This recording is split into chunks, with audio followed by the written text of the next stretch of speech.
हेमंत के अगेंस्ट में बातें कही, सरकार के विरोध में बातें कही, संदेह मैंने कहा ये कोई छिपने छिपाने वाली बात नहीं है। चूंकि कुछ नीतिगत मामले थे जिसे हमें नहीं, यहाँ के तमाम खतियानी झारखंडी चाहते थे कि खतियान के आधार पर स्थान नीति बने, नियोजन नीति बने और उसके साथ में ही हमारे यहाँ के लोग जो हैं नियोजित कराए जाएं। और ये बातें मैं नहीं कहता सर, ये बातें हमारे झारखंड मुक्ति मोर्चा के संविधान में लिखी हुई है। तो बस यही सारी चीज़ों को मैं याद दिलाने की कोशिश कर रहा था और नतीजा ये हुआ कि हमारे संघर्ष के बाद में कहीं ना कहीं बड़े भाई हेमंत जी ने ये सोचा, हम तो कहेंगे खतियान जोहार यात्रा की उन्होंने शुरुआत की। उसके साथ साथ में खतियान आधारित स्थान नीति, नियोजन नीति कैसे बने इसको लेकर उन्होंने पहल किया, कैबिनेट में लाया। उसके बाद में उन्होंने विधानसभा में लाकर उसे विधेयक बनाकर पारित करते हुए राजभवन तक पहुँचाने का काम किया। ये बातें अलग हुई कि राजभवन में इसे एक सिरे से खारिज किया गया। तो हम समझते हैं कहीं ना कहीं हमारे यहाँ की जो विपक्षी दलें हैं जिनके द्वारा ऐसा करना संभव हुआ है, जो कि तकलीफदेह है। अगर हमारे विपक्षी दल इस तरीके से साजिशें नहीं रचते तो हम समझते हैं कि ये सारी नीतियाँ आज धरातल पर उतरती और हमारे यहाँ के लोगों को इसका फ़ायदा मिलता। तो तकलीफदेह है, लेकिन आने वाले दिनों में हम चाहेंगे कि कुछ बेहतर नीति बने ताकि हमारे यहाँ के युवा युवतियों को, उनके हाथों को रोज़गार मिले, विस्थापन की समस्या खत्म हो, पलायन की समस्या खत्म हो, ह्यूमन ट्रैफिकिंग की समस्या खत्म हो। तो ये तमाम समस्याएं हैं जो कि चैलेंजिंग है। हम तो कहेंगे यहाँ शिक्षा, चिकित्सा की जो स्थिति है वो भी बेहतर बने।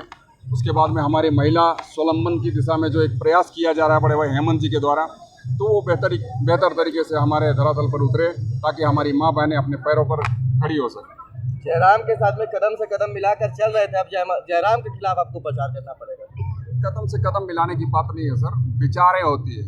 जब विचारें मिलती है तो लोग कहीं ना कहीं थोड़ा सा जुड़ाव हो जाता है, पर ऐसी बात नहीं है। आज कहीं ना कहीं ऐसे लोग पूरी तरीके से भटक चुके हैं। आप आए दिन मीडिया और सोशल मीडिया के माध्यम से देखने सुनने को मिलता होगा आपको।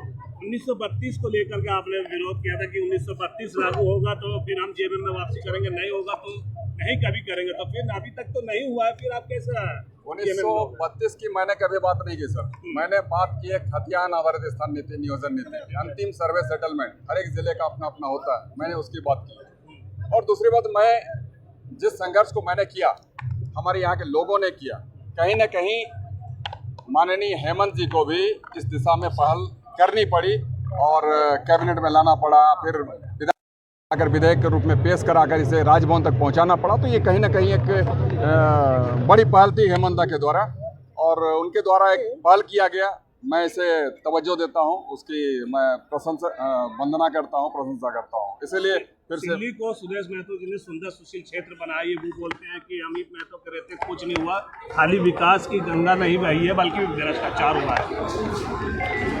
सर ये तो सिल्ली के निवासी बताएंगे कि किसके पीरियड में कौन सा कितना बेहतर काम हुआ है। हमारे जो 14 से 19 के पीरियड थे उस वक्त क्या हुए थे और 19 से 24 का जो ये पीरियड रहा माननीय जी का, तो उसके पीरियड में क्या हुआ ये वहाँ के जनता बताएंगे और ये आने वाले दिनों में देखिएगा सर। दिल्ली बना कि नहीं सर? अगर बना होता तो हम जैसे लोगों को यहाँ पर आने का जरूरत ही नहीं पड़ता। दिल्ली में जेएमएम के मुकाबले में कौन है, जेएलकेएम या फिर सुदेश महतो, किसे मानते हैं आप? सर सिर्फ और सिर्फ जनता अपनी मुकाबले को तय करती है, अपने आप से मुकाबला करती है कि मैंने पिछली बार क्या गलत किया, अब मुझे कौन सा सही करना चाहिए। तो जनता कहीं ना कहीं अपने आप में मुकाबला करती है।